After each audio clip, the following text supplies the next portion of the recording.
Welcome to the deep dive. Today we're skipping the preamble and going straight into it. We're dissecting Cunningham's Manual of Practical Anatomy, Volume 2, the 16th edition. That's right. Our goal here is to really boil this incredible text down to the essentials. The stuff that actually changes how you think and act in a clinical setting. Exactly. We're moving beyond just identifying structures and, focusing on their clinical implications. Okay, so let's set the stage. The trunk. I like to think of it as these distinct zones. You've got the thorax up top. Yep, and the abdomen below. Separated by that big dome-shaped diaphragm. Mm-hmm. And the abdomen, it just kind of flows down into the pelvis, which is sealed off at the bottom by the pelvic diaphragm. It's all about these compartments. And the central pillar holding it all together is, of course, the vertebral column. Right. And, every vertebra has the same basic parts. A body up front for weight bearing, and then the posterior bits, pedicles, laminae, all that, which form a canal to protect the spinal cord. But the lumbar region, L1 to L5, that's where the design gets really specific. I mean, the spines are these thick rectangular blocks. Totally different from the thoracic ones. And the articular processes, it's just magnificent. They interlock so tightly. It's all about preventing rotation. Yeah, it is. It's an engineering marvel for stability, but it gives us this critical window for procedures. You mean the lumbar puncture? Precisely. Because of how the laminae are shaped, there's this diamond-shaped gap in the back of the canal. Which is filled by the ligamenta flava. Yes, that strong, elastic ligament. And since the spinal cord ends higher up, around L1 or L2, we can aim for L4, L5. And you feel that pop as the needle goes through the ligament. That's your landmark. That pop tells you you're in. It's a perfect example of anatomy guiding a safe procedure. Okay. Moving up to the thorax, you've got the sternum manubrium, body, xiphoid, and the ribs completing that cage. The sternal angle is always that key landmark. And whenever we talk about ribs, we have to talk about what runs underneath them. The Van bundle. The Van bundle. Vein, artery, nerve, all tucked into that little costal groove on the inferior edge of the rib. Which is why for a chest tube or any procedure, you always go over the top of the rib below, hug that superior margin. You have to. It's non-negotiable. Now, speaking of ribs, the last two are, well, they're the outliers. The floating ribs? The floating rib, they're so mobile because they don't connect up front, which gives them a huge role in deep breathing. Which brings us to the mechanics of it all. It's not just lungs expanding. The whole container changes shape. It's a piston action, really. The diaphragm contracts and pulls down, increasing the vertical space. And at the same time, the ribs pivot up and out, increasing the front to back and side to side diameters. Right. So what happens when that system fails? Think about emphysema. The elastic recoil of the lungs is gone. It's gone. So the chest gets stuck in a state of permanent inspiration. Exhaling becomes an active, difficult process because the passive system that pulls the chest back in is broken. Let's follow those intercostal nerves for a second. The ones running in that groove. T3 to T6 are pretty typical, right? They just supply the local wall. They do. But the exceptions, as always, are what's clinically vital. T1 sends a huge contribution up to the brachial plexus. For the arm. For the arm. And T2 gives off the intercostobrachial nerve. And that's the one that can give you referred cardiac pain down the arm. That's the one. It's a classic connection. Now, when we're accessing the chest, boundaries are everything. A median sternotomy cuts right down the middle. Great access to the heart and great vessels. But a thoracotomy from the side means you're going through big muscles, like the latissimus dorsi. And you have to know where the pleura ends. It dips down surprisingly low. It really does. In the mid-axillary line, it's down at the 10th rib, which is a good 5 centimeters above the actual costal margin.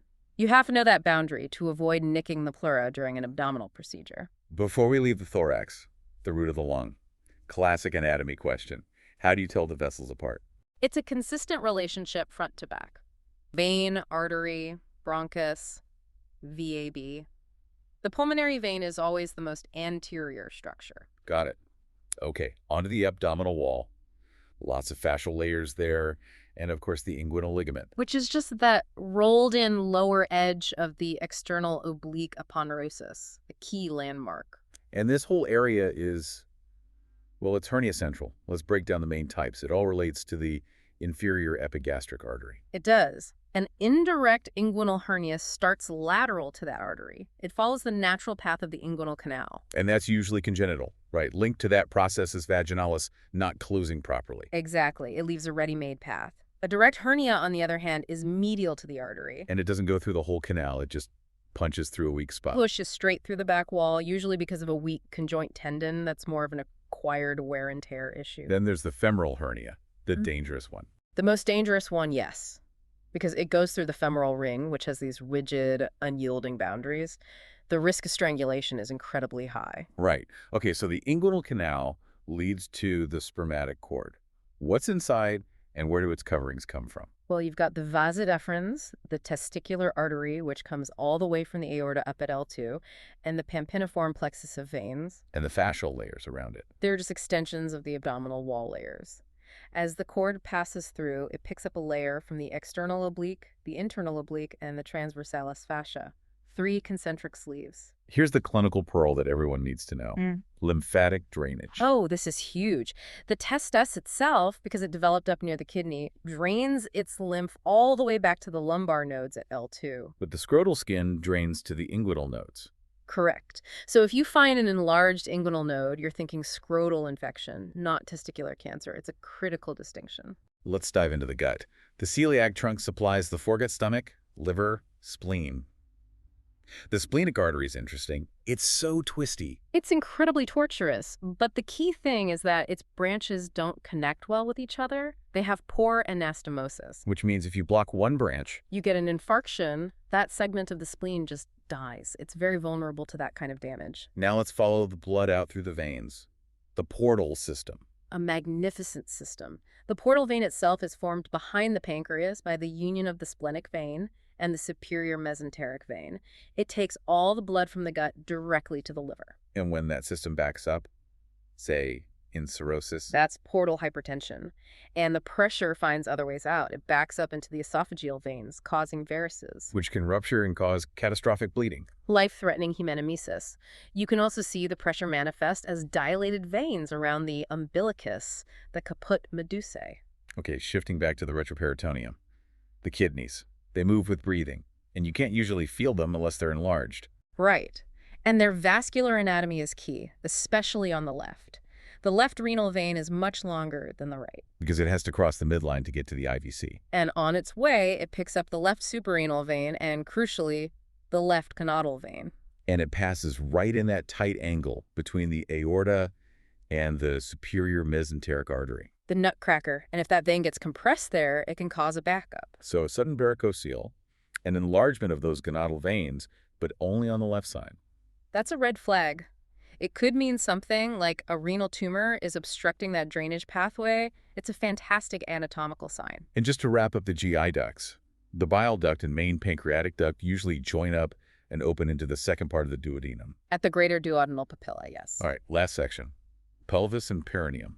The bony foundation is the sacrum and the hip bones. And for the urinary system, the ureters travel down and enter the pelvis by crossing over the external iliac artery. Continence is all about support, isn't it? Absolutely. The bladder is held in place by these tough fascial ligaments, the puboprostatic in men, pubovesical in women. They're critical for keeping everything in the right position. And the perineum, the floor of the pelvis, is closed off by the urogenital diaphragm. No. If you have an infection or a cancer down there, where does the lymph drain? To the medial superficial inguinal nodes, that's a key spot to check on a physical exam. Finally, the really critical relationship in the female pelvis. For any pelvic surgeon, this is gospel. The ureter passes under the uterine artery. Water under the bridge. Water under the bridge. If you're ligating the uterine artery during a hysterectomy, you have to be so careful not to clamp the ureter right beneath it. What a journey. From the vertebrae locking together for stability all the way down to the perineum. It really shows how anatomy isn't just memorization, it's the logic of the body. Exactly. Knowing these relationships lets you predict problems, explain symptoms, and intervene safely. So to leave everyone with a final thought to piece this all together, we talked about nerves supplied to the abdominal wall and the gut. So if a patient with appendicitis comes in, why does their pain typically start as a vague ache around the belly button, and then hours later shift to that sharp, specific pain in the right iliac fossa? That's a great question. It all comes back to the difference between visceral pain and parietal pain.